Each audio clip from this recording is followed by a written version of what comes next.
अभी अमीन भाई और पुष्पेंद्र जी ने पूरी बात आपको बताई। कांग्रेस का पूरा परिवार यहां पर है। ये अचानक प्रदर्शन किया है बीजेपी सरकार के मुख्यमंत्री भजनलाल जी शर्मा, और सरकार ने 1000 करोड़ का घोटाला किया है मेटल फैक्ट्री के मामले।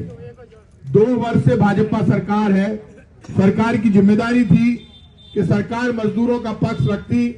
नेशनल कंपनी लॉ ट्रिब्यूनल ने फैसला दे दिया, और फैसला देकर और मजदूरों के खिलाफ फैसला कर दिया। लेकिन 45 दिन का टाइम सरकार को मिला था। सरकार को जो 45 दिन का टाइम मिला, उसमें सरकार को सुप्रीम कोर्ट में उस फैसले को चैलेंज करना चाहिए। सरकार ने सुप्रीम कोर्ट में चैलेंज नहीं किया। फैसले में लिखा हुआ था 3 दिन में कब्जा दो। चीफ सेक्रेटरी सुधांशु पंत और उद्योग सेक्रेटरी आए और कब्जा देकर चले गए। भाई साहब, कितना पैसा गया मुख्यमंत्री सचिवालय में, किसने पैसा खाया?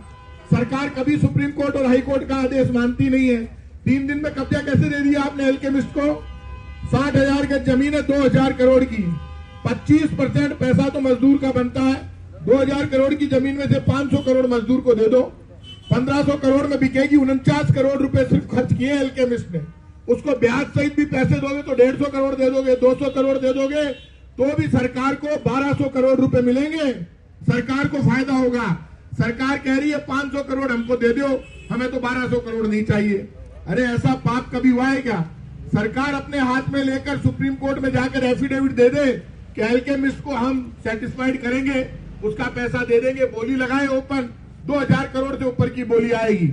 यदि मजदूरों को बिना पैसा दिए एल्केमिस्ट के साथ मिलकर बोली लगाते हैं तो सरकार को कब्जा लेने में दिक्कत आएगी। आज मैं सरकार को चुनौती दे रहा हूं। मेटल फैक्ट्री के लगभग 50 से ज्यादा मजदूर आत्महत्या कर चुके हैं। मजदूरों की हालत खराब है, मजदूर गरीब है।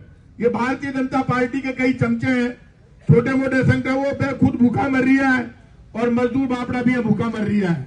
सवाल यहाँ मजदूर की हालत खराब है, लेकिन जयपुर की जनता हमारे साथ खड़ी है। यही घोड़े होंगे, यही मैदान होंगे। यदि मेटल के मजदूर को भूख से मरने के लिए छोड़ा बीजेपी ने, तो बीजेपी का मुख्यमंत्री और बीजेपी का उप मुख्यमंत्री और मंत्री जहां भी जयपुर में जाएंगे वहां उनको काले झंडे दिखाएंगे। वो आगे आगे होंगे, जनता पीछे पीछे।